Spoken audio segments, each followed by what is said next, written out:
Hi there, traders. This is Brad Gilbert with the FX Market Insight for the 14th of September. All right, now we've come through the big Thursday now. The Bank of England, as expected, left rates on hold, but they were still, in their statement, hawkish with regards, future rate rises. Basically, if inflation remains on the path that they can see, then they will have to raise rates. So that sort of keeps them on a hawkish tone, although the whole sort of neutral phase, no rate change, kept sterling pretty much on an even keel. Same with the ECB. They were pretty neutral. Pretty much business as usual. As I mentioned probably yesterday, there's no pressure on the ECB to change anything. And that's basically where we're at. Now, what did cause these little spikes in these currencies? Well, that was the US CPI numbers. Pretty much basically, just missed the market. It was slightly weaker than it forecast. Now, I think a few of the guys in the trade zone mentioned it. The market was looking for any reason to really rip into the US dollar, and that slight miss, even though it was like 0.1%, was enough for them to get stuck into it. And as you can see on a couple of these pairs, they didn't go too far. I thought it was a bit overdone straight away. If you have a look up here, the Aussie had a little spike higher, so did the Kiwi. The move didn't really last, although you can see Euro and Sterling has managed to hold on to their recent gains. Dollar Yen, well, it shot to the top side, and you saw Dollar CAD move to the downside. Now, as you can see on these major pairs, right, there's starting to be real discombobulation and a real mix of sentiment. Now, we're looking at the hourly charts. There's a bit of noise involved, but generally this is the way these currencies have been going at the moment. And the US dollar is moving in all different directions with different pairs. Okay, the Aussie, Kiwi, Euro, and Sterling, they generally correlate together, as do Dollar Yen and Dollar CAD, right? So there's some real weird things going on.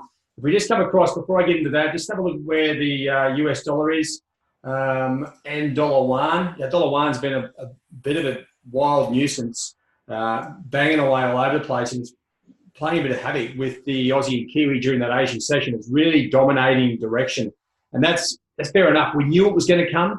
Okay, with the US tariffs on China, this is only just the beginning. I think Dollar Yuan actually is probably going to be one of our more favoured trading pairs. Okay, especially when it starts to run, it really gets it run on. And today we do have some really key numbers coming out of China: industrial output, retail sales, urban investment. Well, it's there, but it's not the main ones. But we'll see. That could really impact Dollar Yuan and then consequently the Aussie, Kiwi, and the other majors. Now, the dollar index, with Euro and Sterling a little bit higher, you can see the impact there of the US CPI numbers. Once again, slightly weaker. Market probably wasn't expecting that. It's had a little spit, down 30 or 40 points. But the interesting thing here is it's actually, and a lot of these things, the data yesterday was more fundamental.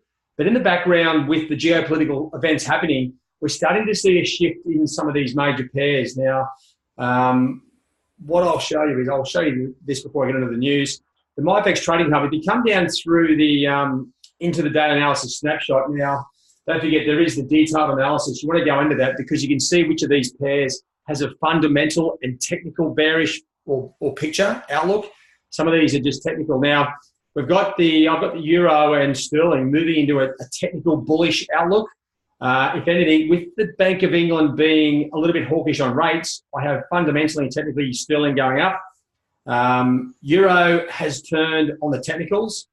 At the moment, and this is the odd part, right? So you've got the four pairs at the top here generally correlate.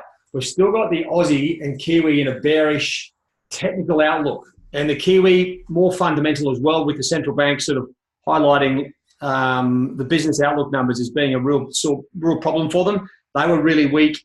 Sentiment and rate forecasts in New Zealand are still probably lower rates, where the Aussie is more of a technical outlook. Then you've got the US dollar moving into a technical bearish outlook, right? Those US CPI numbers move the Fed, even though they're due to raise rates again. That's already factored in, but they're really back, into a sort of more of a neutral stance. And then you get the technicals moving into a bearish phase. I can see the US dollar going lower. That's going to, you can see the same picture here on dollar Swiss. And then you've got the two, almost the two odd ones out. Well, dollar CAD sideways and dollar yen sideways. Dollar yen is almost moving into a bullish picture as well. So that's another weird situation. And dollar CAD, well, there's so many geopolitical events impacting it, oil, NAFTA, and a few other trade issues with the EU. So that's going to be sort of ongoing, probably sideways. But you can see here, the picture here is very weird. Usually, if you had the US dollar bearish, you would have all the other pairs against it bullish. It's not the case at the moment. So you need to go in and check out what's going on here, because this is where the outlook becomes a little bit convoluted. And if you come back to have a look at the overall picture here, just looking at the news. So once again, it's a lot of the background here is geopolitical. Now sterling still Brexit dominating the Bank of England. They're talking about sort of, the US inflation miss pushing dollar CAD down. That's just them getting sick of writing something about NAFTA and all the uncertainty around NAFTA. Dollar slips on your CPI miss, hopes for US-China trade reset. Now, don't forget, a day or so ago, we had a big move in the yuan. The dollar came crashing off. The yuan rallied through the roof on the prospect of US-China trade talks. If that changes, then that move is just reversed, and we can see some weird activity once again.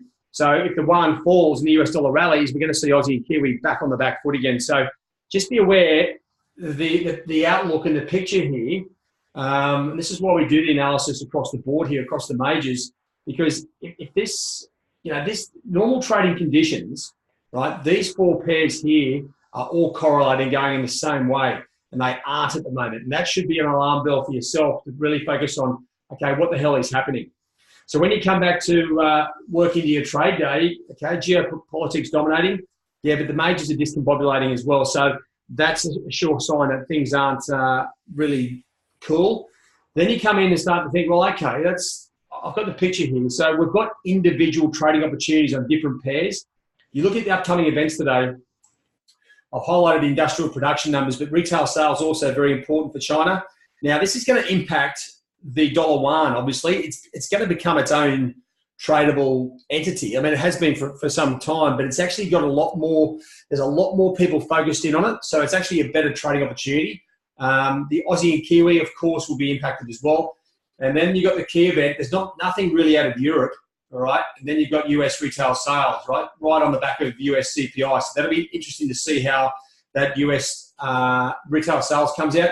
If it's the same as like slightly weaker, then what we'll see is, this is where you've got to really sort of think about it, that'll send the US dollar into a much more bearish mode. Dollar Swiss is already just about a breakdown on everything. That could send the Aussie and Kiwi more into a potential bullish mood with its European cousins there. So it's very important. This retail sales figure has a lot more ramifications than what you think. And it's because there's a lot of the majors here are at the crossroads between going up and going down, and then there could be a shift in sentiment. The most important thing to understand is there hasn't been a fundamental shift from the central banks. Okay, the Bank of England, while inflation was already above 2%, so they were already in a bullish mode, and they've just highlighted that if inflation continues, and we've got UK inflation next week, then they need to raise interest rates, and that is bullish. Technically, Euro's just going with probably Euro at this stage. It's just moving with the weak US dollar as well. So that's more of a technical outlook. And then you've got obviously the US dollar itself, which, geopolitics pulling this thing left, right, and center. But at the moment, the general sentiment is, we could see a decent move to the downside in the dollar, and that could lead to potential moves, as I said, higher in Aussie and Kiwi in particular, which have been held down by sort of pretty much a strong dollar. The Kiwi held down a bit more by a weak sort of fundamental outlook from the central bank, but the Aussie has potential to pop here as well. But those currency pairs are going to depend on what happens with dollar yuan, all right? So when you come back to looking at the major pairs, actually, if I just come back here, just looking at dollar yuan itself, now we do have those Chinese numbers today. It's a little bit loose. I mean, if anything, after the breakdown here the other day, you're probably looking at new levels here. And, you know, this pair, I tell you, when it starts to run, you get 100, 150 points out of it straight away. So if we see uniformity across these Chinese numbers today, like either weakness or strength, and I've been hanging out for these Trump tariffs to impact, if we start to see weakness in these numbers, then you are going to see the US dollar scream to the top side. And that could once again mess up the whole US dollar picture, because the dollar index and dollar yuan are, you know, pretty much behaving very similar. So keep an eye on dollar yuan. That will have a bigger impact across the board than what you may think. All right, so that's where we are, guys. That's the picture for the moment.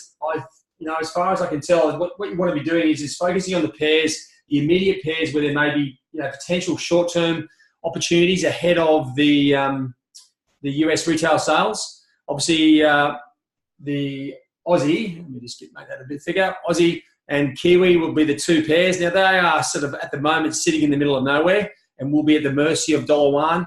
The other pairs, well, at the moment, they're technically Euro and Sterling are moving to the top side for my liking. So we'll see how that goes. Dollar yen, once again, blowing out the weak dollar perspective and moving to the top side. So that would sort of generally tell me that there's no worries or no major concern around the US-China trade tariffs. There may be some deal coming, and that's where that is going up there. So anyway, guys, that's it. We've got through Thursday. We've got a little bit of a bearish tone on the US dollar from those US numbers. It hasn't gone huge yet. We get weak retail sales and say potentially strong Chinese numbers, then we may see a significant US dollar move. And when the US dollar has clear direction, that's when you make a lot of money very quickly. All right, so keep an eye on those next best trade watch lists. I'll be updating that. There's about 3 or 4 potential trading opportunities here today. And you can see just on the top here, Euro's got a chance to break through sort of 117 or get a decent run through there. And that could, you know, we could see the dollar off easy 100 plus pips on the index, and all these other currencies starting to rally. Tricky times, but keep it real. All right, guys, enjoy your trade dates. If you have any questions, jump in the trade zone. And, yeah, let's start to tap some dollars out. Can't wait to see these Chinese numbers. They're due out in just over 2 hours. All right, guys, have a good one. If I don't speak to you, have a great weekend. Cheerio.